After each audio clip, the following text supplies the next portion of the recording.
നിങ്ങളുടെ favourite shows ഇനി ഒരിക്കലും മിസ്സാവില്ല. ഇപ്പോൾ C5-ലൂടെ കാണും നിങ്ങളുടെ ഫേവറേറ്റ് ഷോ തികച്ചും സൗജന്യമായി. ഞങ്ങൾ എല്ലാവരും മാറി മാറി പലതവണ നിനക്ക് താക്കീത് തന്നതാണ്. നീ വീട്ടിലെ മോളല്ലേ, നീ നന്നാവും, കമ്പനിയെ നന്നാക്കും എന്നെല്ലാവരും കരുതി.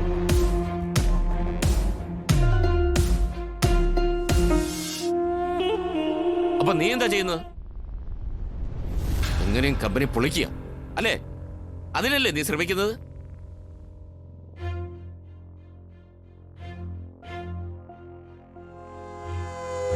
അച്ഛാ, അതിന് ഞാൻ വേണ്ട, ഇനി നിന്റെ കൂടുതൽ എക്സ്പ്ലനേഷൻ ഒന്നും വേണ്ട. ഇനി വൈസ് ചെയർപേഴ്സന്റെ കാര്യത്തില് എന്താ വേണ്ടതെന്ന് ഉടൻ തീരുമാനം ഉണ്ടാവും. അച്ഛാ ക്ഷമിക്കണം, ഞാൻ അപ്പോഴത്തെ ദേഷ്യത്തിന് അറിയാതെ. സോറി.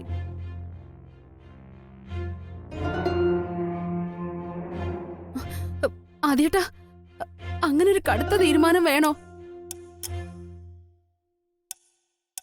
അമൃതേടത്തി, ഒന്ന് അച്ഛനോട് പറ. നിങ്ങൾ രണ്ടാളും പറഞ്ഞ അച്ഛൻ കേക്കും.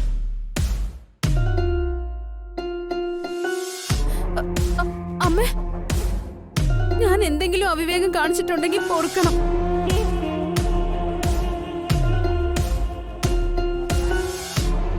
അമ്മ അച്ഛനോടൊന്ന് പറയണം. ആനന്ദേട്ടൻ പറഞ്ഞത് കേട്ടില്ലേ? ഞങ്ങൾ മക്കളെ പോലെ വളർത്തിക്കൊണ്ടുവന്ന കമ്പനിയാ, അത് തകരുന്നത് സഹിക്കില്ല. അമ്മേ, അപ്പൊ എല്ലാവരുടെയും അഭിപ്രായം ഐശ്വര്യ കേട്ടല്ലോ. വൈസ് ചെയർപേഴ്സൺ സ്ഥാനം സ്വയമായിട്ട് രാജിവെക്കുന്നോ അതോ നിർബന്ധിച്ച് രാജിവെപ്പിക്കണോ?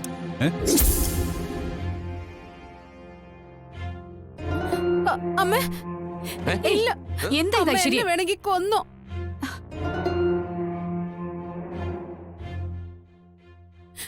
രാജിവെക്കാൻ മാത്രം പറയരുത്, പിന്നെ എനിക്ക് ജീവിക്കാനാവില്ല. ഞാൻ മരിക്കും, ഉറപ്പായിട്ടും മരിക്കും. എന്താ ഐശ്വര്യ കാണിക്കുന്നേ? എഴുന്നേറ്റേ. എനിക്ക് വേറെ വഴിയില്ല. അമ്മ എന്നെ കൈവെടിയരുത്, ഞാൻ ചാകും. ഐശ്വര്യ എന്റെ കാലിന്ന് വിട. വിടില്ല. അമ്മയുടെ കാലിൽ കിടന്ന് ഞാൻ മരിക്കും. ഞാൻ വിടില്ല. നീ എഴുന്നേക്ക് ഐശ്വര്യ.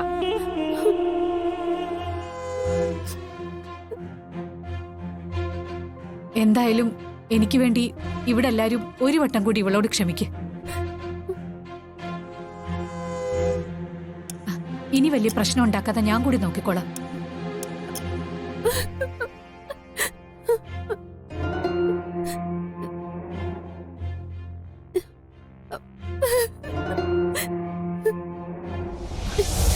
ആന്തേട്ടാ, എഴുന്നേക്ക് ഐശ്വര്യ.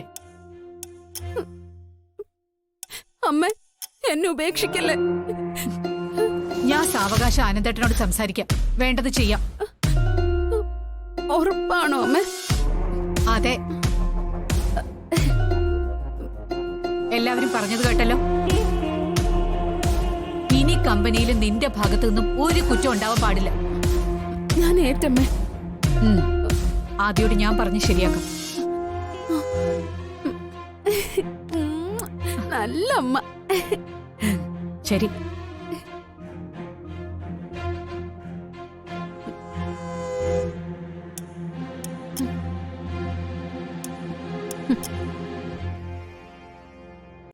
ഡൗൺലോഡ് ചെയ്യൂ C5 ആപ്പ്. കാണൂ എല്ലാ എപ്പിസോഡുകളും സൗജന്യമായി.